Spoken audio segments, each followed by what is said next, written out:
Hey, comic book fans, my nerdy friends, and my geeky padres, what's going on? Coming back at you with a trade review. This time we are going to do Saga of the Swamp Thing, Book 1.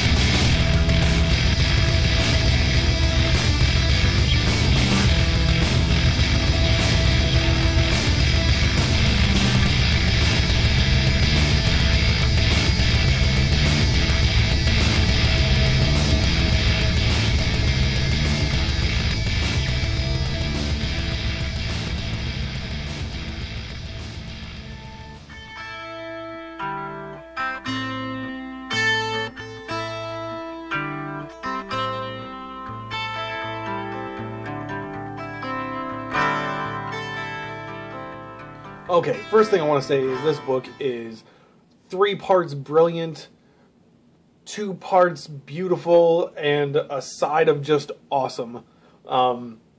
It's so fantastic. If you're a Swamp Thing fan, you should read this. It's just amazing. This collects Alan Moore's run, or the beginning of Alan Moore's run on Swamp Thing. So you start off with issue 20, which is Alan Moore wrapping up a whole bunch of stuff from the first 19 issues. So if you feel a little like lost at the beginning, that's completely fine, because I was. I had to text Nate and be like, so what's up with that? And he's like, oh, it's just him wrapping up a few things. So you start off with that, and it's just, I mean, it's, I love this, like, it's, those little headers are kind of in a couple different spots, and that's kind of cool. This wrap-up of the story was very interesting. Really loved this, how the arts worked into these eagles. Wrap up of a story where Swamp Thing is pretty much being, I think he was being hunted to be studied. I don't really know what the first 19 issues were about, but that's what issue 20 felt like.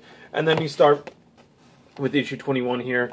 Alan Moore's beginning of his Swamp Thing story. This is called The Anatomy Lesson. It is fantastic. At the end of issue 20, Swamp Thing was shot and taken back to a really complex and frozen, and I forget what the guy's name was. You notice how I do that every single time I do a review? I always say, I forget the guy's name. It was blah, blah, blah. I hate that I do that.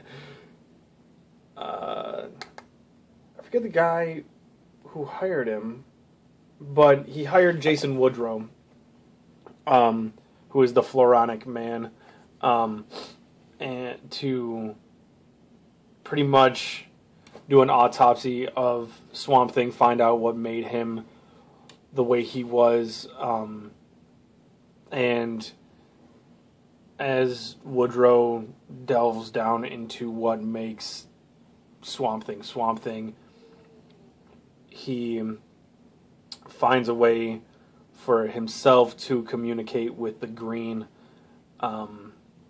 and takes that power and tries to shift the world in a way where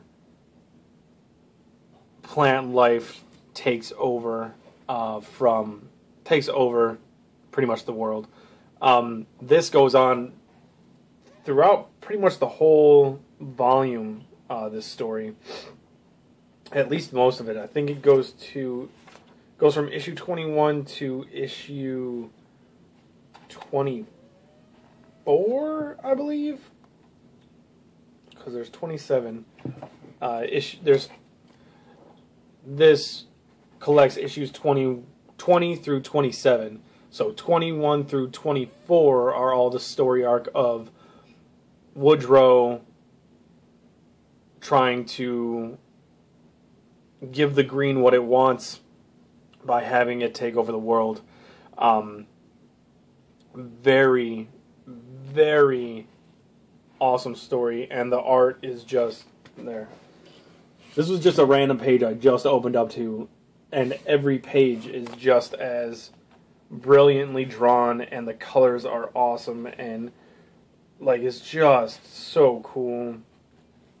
And the interaction between Swamp Thing and Woodrow is just awesome, and they kind of, I mean, they fight, but not really. Swamp Thing just kind of, it's like he takes control over the Green from Woodrow, and it's awesome. I can't explain it other than it's just awesome. The art in these issues is just fantastic. There's a second story arc in this where Swamp Thing. I mean, there's a whole lot that goes on in this. Let me just say, the little bit I'm giving you is the tiniest little bit of this book. There's a whole lot of interaction between Swamp Thing and other characters from his past.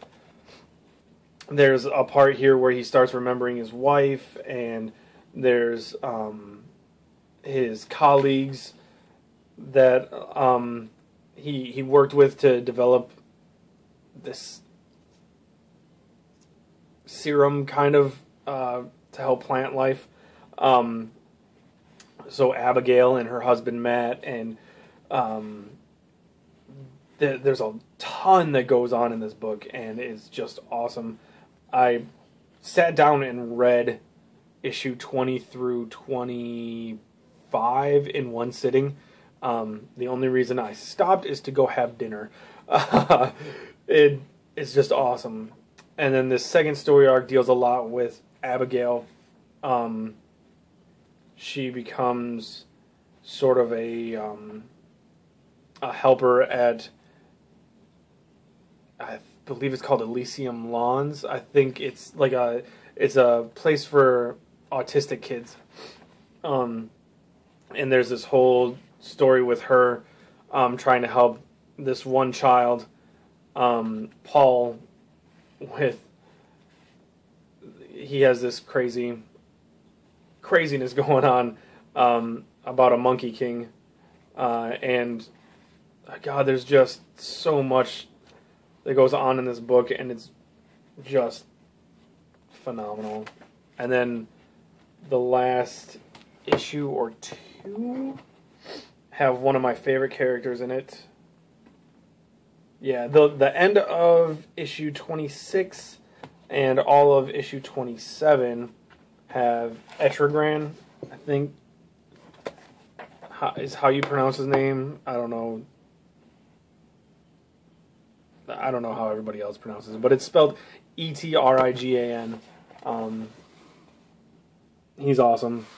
He's a rhyming demon, and he's super cool, and they deal with him, and oh God, it's just phenomenal. Like, this whole story, there's so many other things I could tell you about and still not give away a whole bunch of spoilers.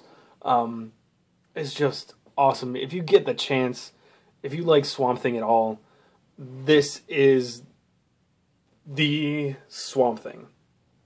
Like, Alan Moore's Swamp Thing is it. And I actually read book 2 before I got it from Kevin, the Spins 1390. He sent it to me and I read it, and that book was phenomenal as well. But I'm being able to read from Alan Moore's first issue on is awesome. I'm gonna eventually find the rest of the Saga of the Swamp Thing trades as well as single issues because they're just that good. I'm gonna double dip on those for sure. So if you get the chance, pick it up. It was $19.99 cover price. I don't know what it is on in-stock trades, but I'm sure you can get it like half that or at least 40% off that. So probably $12. But it's worth it. It's worth it every single penny. It's just great. Like I said, the art, the writing, everything about this is just fantastic. So go pick it up, give it a shot. And that's it. I guess that's my review for Volume 1 of Saga of the Swamp Thing. I hope I didn't confuse you. I hope I got you thinking about it. And I hope you guys have a good day. And I'll talk to you later.